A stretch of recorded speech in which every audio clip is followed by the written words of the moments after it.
खुलकर सामने आ गया है। लेकिन विपक्ष ने कल पूरी तरह से बड़ा एक प्रोटेस्ट किया, लेकिन उसके बावजूद भी अर्नब का अभी तक किसी ने, कोई जांच एजेंसी ने पूछताछ के लिए भी नहीं बुलाया। देखिए, सबसे पहले तो अर्नब गोस्वामी के खिलाफ ऑफिशियल सीक्रेट एक्ट 1923 के तहत उसके खिलाफ मुकदमा दर्ज किया जाना चाहिए। दूसरी बात, भारतीय सुरक्षा के जो जितने भी एजेंसी हैं, चाहे वो NIA हों, वो तमाम तरीके की एजेंसी हों, और अर्नब गोस्वामी के खिलाफ IPC की धारा 124A के तहत देशद्रोह का मुकदमा दर्ज किया जाना चाहिए। अर्नब गोस्वामी हो, चाहे कोई भी देश का कोई भी पत्रकार हो, जो भी देश के साथ में, देश की सुरक्षा के साथ में खिलवाड़ करेगा, उसकी सजा सिर्फ एक होनी चाहिए। उसके खिलाफ 124A 1923 सीक्रेट एक्ट के तहत उसके ऊपर मुकदमा दर्ज किया जाना चाहिए, उसके ऊपर देशद्रोह का मुकदमा दर्ज किया जाना चाहिए। और अर्नब गोस्वामी जैसे दलाल पत्तल चाट पत्रकार, वो अर्नब गोस्वामी जिसने पूरे देश को सुशांत सिंह राजपूत के मामले में लोगों को आपस में लड़ाया,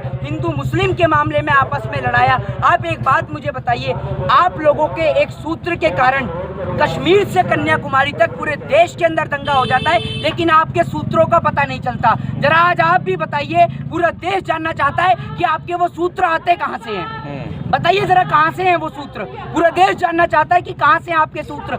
आप इतना कह देते हैं सूत्रों के हवाले से पता चलिए, और सूत्रों का कोई अता पता नहीं होता और पूरे देश में दंगे हो जाते हैं। आप लोग सिर्फ इतना कह के कि सूत्र के हवाले से पता चला है कहकर पल्ला नहीं झाड़ सकते।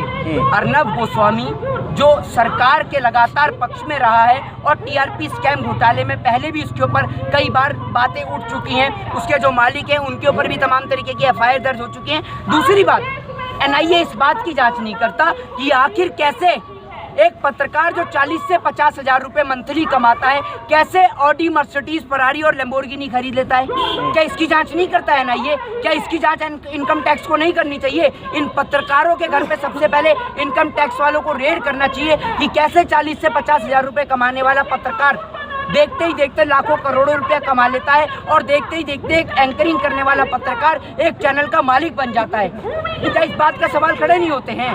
TRP घोटाले में मिस्टर गुप्ता जो रहे हैं, जो CEO थे बार के, उनको आज जमानत देने से मना कर दिया है मुंबई हाई कोर्ट ने।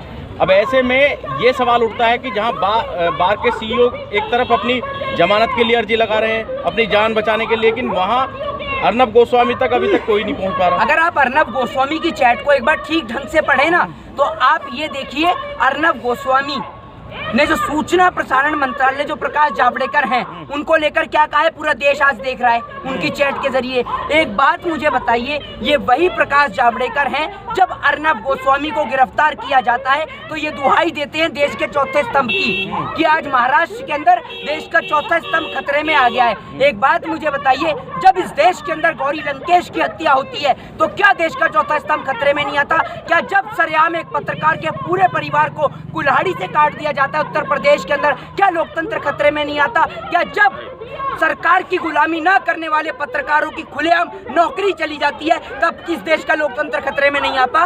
या फिर जब इस देश का लोकतंत्र खतरे में आता है जब सरकार की गुलामी करने वाले पत्रकार जो देश के साथ गद्दारी करते हैं और देश की तमाम बातों को लीक करते हैं। आखिर कैसे पता चला पुलवामा के बारे में कैसे पता चला? अरे आपके हमारे लिए मजाक का विषय होगा, उस माँ से जाकर पूछिए जिसने अपने बेटे को खो दिया पुलवामा के अंदर, उस बहन से जाकर पूछिए जिसने अपने पति को खो दिया पुलवामा के अंदर। आप लाके दे सकते हैं वापस उसके पति को, उसके बेटे को? अरे अगर देश के अंदर देश के जवान हिफाजत कर रहे हैं सरहद की, तो सिर्फ इसलिए कर रहे हैं क्योंकि वो अपनी भारत माँ से प्रेम करते हैं। लेकिन इस देश के चंद गद्दार नेता जो इस देश को डुबाने में लग रहे हैं, इस देश की तमाम खुफिया एजेंसी क्या कर रही थी? आप एक बात बताइए, आप एक पोस्ट रिलीज कर दीजिए फेसबुक के ऊपर, उसको लेकर आपको पुलिस, क्राइम ब्रांच, तमाम तरीके की खुफिया एजेंसी उठाकर ले जाती है। अर्नब गोस्वामी की चैट को लेकर अब तक उसके ऊपर कोई एक्शन क्यों नहीं ले रही? और भारतीय जनता पार्टी के तमाम मंत्री, रविशंकर प्रसाद कानून मंत्री जो कानून की दुहाई देते रहते हैं, प्रकाश जावड़ेकर जो सूचना प्रसारण मंत्री हैं, ये आज तमाम तरीके के लोग, गिरिराज सिंह जैसे लोग आज क्यों चुप हैं? देश के प्रधानमंत्री नरेंद्र मोदी जी जो अर्नब गोस्वामी को लेकर तमाम तरीके की बातें कहे करते थे, आज क्यों चुप बैठे हैं? आज क्यों नहीं बोलते प्रधानमंत्री जी?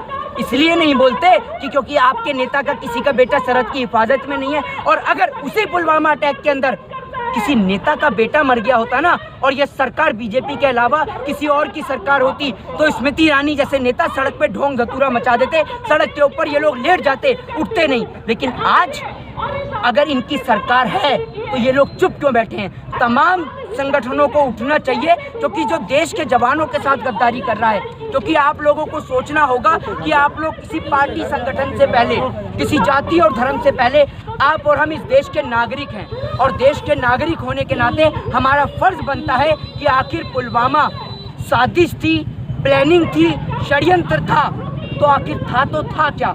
और सैटेलाइट जब ये बता सकती है कि पराली जलाने से पंजाब में पराली जलेगी तो उसके धुएं से यहाँ दिल्ली के अंदर पॉल्यूशन होगा, तो क्या सैटेलाइट ये नहीं बता सकता कि आखिर कैसे, सैटेलाइट ये नहीं बता सकता कि आखिर कैसे 350 किलो RDX और जेलेटिन लेकर वो लोग पुलवामा के अंदर घुसे? क्या ये नहीं बता सकता सैटेलाइट? सैटेलाइट को बताना होगा कि आखिर वो 350 किलो RDX कहाँ से आया। आप एक बात मुझे बताइए, एक रिवॉल्वर लगाकर हम दिल्ली का बैरिकेड क्रॉस नहीं कर सकते, और वो 350 किलो RDX और जेलेटिन लेकर पुलवामा के अंदर घुस जाता है? आखिर क्या कर रही थी तमाम तरीके की खुफिया एजेंसी? अर्नब गोस्वामी को क्या मानते हैं आप? अर्नब गोस्वामी एक पावरफुल पत्रकार है। Arnab Goswami is not a powerful reporter. Arnab Goswami के ऊपर हाथ है तो देश की सरकार का, दलाली है तो देश की सरकार की। अर्नब गोस्वामी कोई पावरफुल पत्रकार है? अरे एक बात बताइए, महंगाई के मामले पे, मुद्दे पे तब तो ये लोग बोलते नहीं है। क्यों नहीं बोलते? जब देश के अंदर बहन बेटियों के साथ बलात्कार होता है तब ये लोग नहीं बोलते।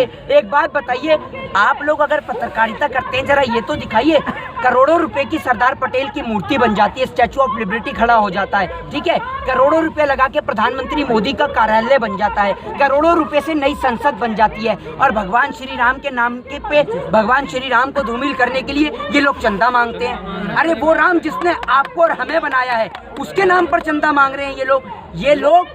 अर्नब गोस्वामी जैसे दलाल पत्रकारों को IPC की धारा 124A और 1923 एक्ट के तहत इनके खिलाफ देशद्रोह का मुकदमा दर्ज होना चाहिए और इन्हें जल्द से जल्द जेल में डाला जाना चाहिए। अच्छा, ये वजह क्या है? विपक्ष भी खामोश है, सत्ताधारी भी खामोश है, मीडिया भी चुप है, कोई बोल क्यों नहीं रहा अर्नब के खिलाफ? आप एक बात मुझे बताइए, कौन सी और किस मीडिया की बात करते हैं मेरे भाई आप?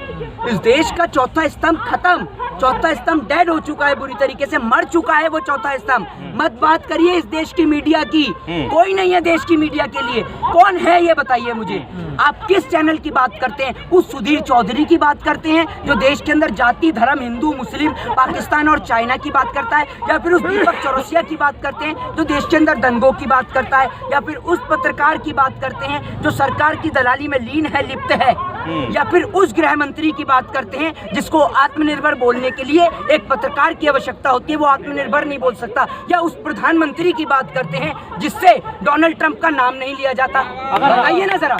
अगर राष्ट्रीय सुरक्षा को लेकर खतरा है तो सुप्रीम कोर्ट को भी स्वायत्त संज्ञान लेना चाहिए। अरे आप एक बात मुझे बताइए, किस राष्ट्रीय सुरक्षा की बात करते हैं? उस राष्ट्रीय सुरक्षा की बात करते हैं जिस राष्ट्रीय सुरक्षा समिति के अध्यक्ष अजीत डोभाल के बेटे शौर्य डोभाल का बेटा का बिजनेस पाकिस्तान में चलता है, और अगर हम और आप पाकिस्तान का नाम भी ले दें तो हमारे ऊपर देशद्रोह का मुकदमा दर्ज हो जाता है। और वो लोग जो पाकिस्तान में जाके बिरयानी भी खाते हैं और बिजनेस भी चलाते हैं उनके ऊपर कुछ नहीं होता। मतलब आप करें तो डांस और दूसरा करे तो मुजरा, है ना? तो विपक्ष भी तो नहीं बोल रही है इस मसले पर।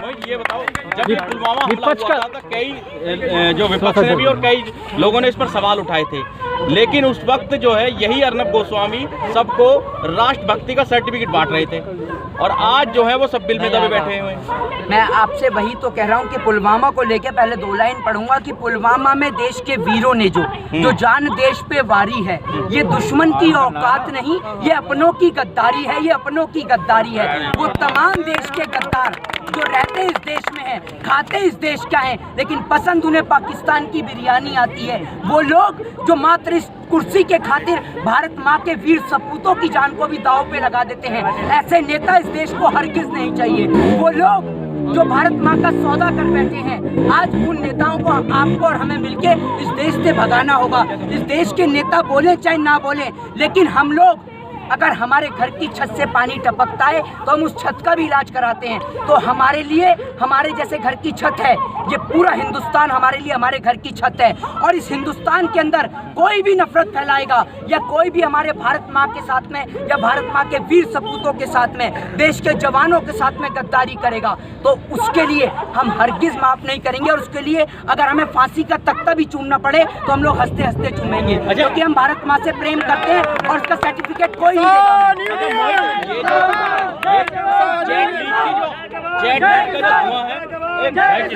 जेट लीक का जो धुआं है ये कहीं उस वक्त नहीं दिखाई देने लगा था इनको जब डीएसपी जो देविंदर है उसको उसके आतंकवादियों से लिंक निकले थे। डीएसपी देविंदर सिंह अगर दिल्ली के अंदर हिजबुल मुजाहिदीन के आतंकी को लाने में कामयाब होता तो दिल्ली के अंदर भी कोई पुलवामा जैसी घटना घट चुकी थी। आपने कभी सोच के देखा है अपने जहन में? जरा इन तारीखों को मैच करके देखिएगा। देश के तमाम लोगों से निवेदन है, इन तारीखों को मैच करिएगा और देश के अंदर चुनाव की तारीख को मैच किएगा।